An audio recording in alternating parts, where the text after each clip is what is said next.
হাসিনা আর যাই করুক দেশের জন্য অনেক কাজ করেছেন, এই কথা বলা পাবলিকগুলোর জন্য একটা তথ্য আপনি জানলে রীতিমতো অবাক হবেন। বাংলাদেশের বর্তমান ঋণ 99.3 বিলিয়ন মার্কিন ডলার, আর অন্যদিকে গত 16 বছরে বাংলাদেশ থেকে পাচার হয়েছে 94 বিলিয়ন মার্কিন ডলার। হিসাব করে দেখা যায় যে তার শাসন আমলে যে টাকা বিদেশে পাচার হয়েছে সেই টাকা দিয়ে খুব বেশি না, মাত্র 697টি মেট্রো রেল, 397টি স্যাটেলাইট আর 36টি পদ্মা সেতু নির্মাণ করা সম্ভব।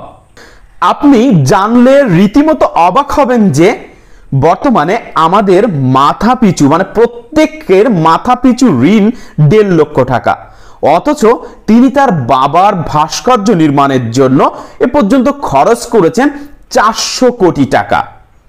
অন্যদিকে দেখা যায় তার শাসনামলের কিছু ব্যক্তিবর্গ একটা পদ্মা সেতু তৈরি করতে খরচ হয়েছে 32,000 কোটি টাকা, কিন্তু তারই শাসনামলের একজন উপদেষ্টা সালমান এফ রহমান ব্যাংক থেকে লোন নিয়েছে 36,000 কোটি টাকা।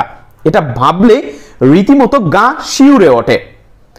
আমরা এত টাকা ঋণের মধ্যে রয়েছি, তারপরেও আমরা এই সঠিক তথ্যটা না জেনেও এখনো রাজপথ ছাড়ছি না, এখনো আন্দোলন করে যাচ্ছি। এই দেশটা সমৃদ্ধি হবে কিভাবে, এই দেশটাকে আরো এগিয়ে নিয়ে যাওয়া যাবে কিভাবে, এই চিন্তা ভাবনা ছেড়ে দিয়ে একক স্বার্থ হাসিলের জন্য এখনো আমরা রাজপথ ছাড়ছি না, এখনো আমরা আন্দোলন চালিয়ে যাচ্ছি।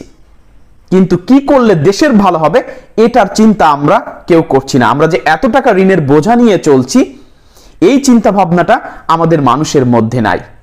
যারা বলেন দেশের জন্য তার শাসন আমলে অনেক কাজ করেছে তারা একটু প্লিজ কমেন্টে জানিয়ে যাবেন।